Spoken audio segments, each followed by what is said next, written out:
I'm here with Marilyn Morningstar, author of The Last Snapshot. Marilyn, welcome. Thank you so much. Appreciate you having me. I wanted to ask you about your book. What I want to know is, as you were writing this book and now that this book is on the shelves, what is the impact that you foresee The Last Snapshot having both on the reader and on society in general? Ooh, that's a huge question. It's interesting, and I have a few readers that are friends and relatives, and I've been asking them, what their takeaway is. And I think, it's hard to say because everybody comes at a book with a different life because we all have our little worlds of our own that we live in and that we experience. And so we're bringing all of that to the page when we're reading. I think the main thing I'm getting is that the characters are really vivid, so it's easy for people to identify with them and kind of put their own life aside and get into the book, which is really a lovely outcome. I don't know that I really had an objective when I was writing the book, but it seems that readers are taking away some really universal thinking, like, why are people always put into groups? This group, that group, we're being pitted against each other. Is it us that, as humanity, that must do this? Or is this being put upon us by governments? I'm really hoping, I guess, that people take away the concept that as human beings, we each have our choice. We can keep people in boxes as the other, or we can become more inclusive and understand that each human being has a lot of value and that we can learn to get along with each other. If a Nazi and a Jew, it's not exactly right? If you know the story. But if they can fall in love and make something of that, something valuable of that and precious of that, when they're so entirely different in their beliefs and customs, that we certainly as a populace should be able to become more inclusive and improve the societies in which we live. I guess that would be.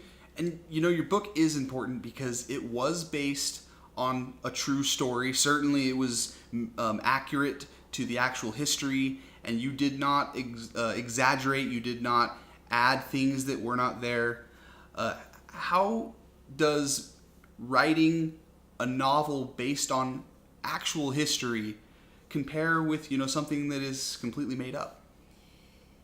Well, it's interesting because the first book that I did, Neon Gods, was also based on my own personal history, and you wouldn't even call that historical fiction, you would just call it fiction.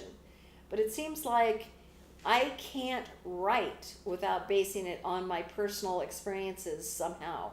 I'm threaded through all my characters somehow with their pain, their suffering, their experiences.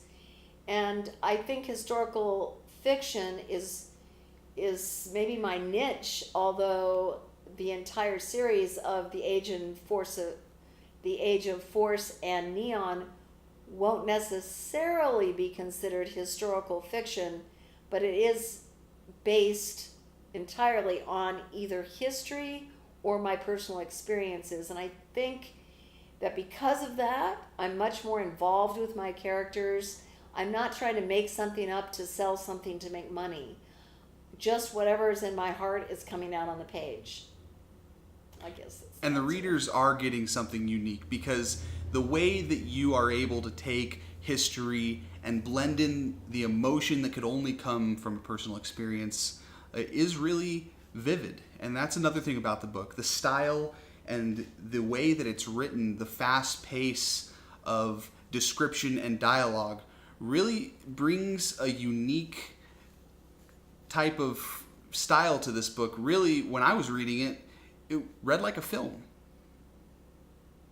That is the reaction I'm getting. That is the reaction I'm getting, which is thrilling to me as an author to feel that it's not wasting someone's time to read my book. They're actually taking away things that make you think about life, make you think about history, make you wonder how you yourself can participate in creating a better world.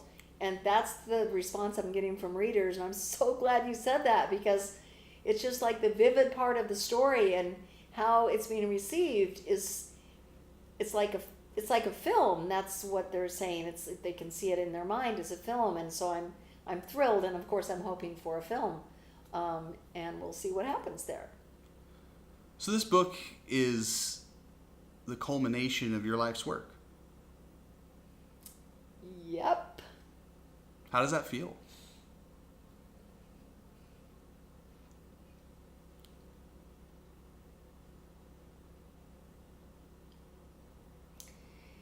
I hope that, I guess, all human beings, if they're serious, would like to leave the world a little bit better for having lived. And it is certainly something you achieve in the last snapshot. Marilyn, thank you for coming on. Thank you so much.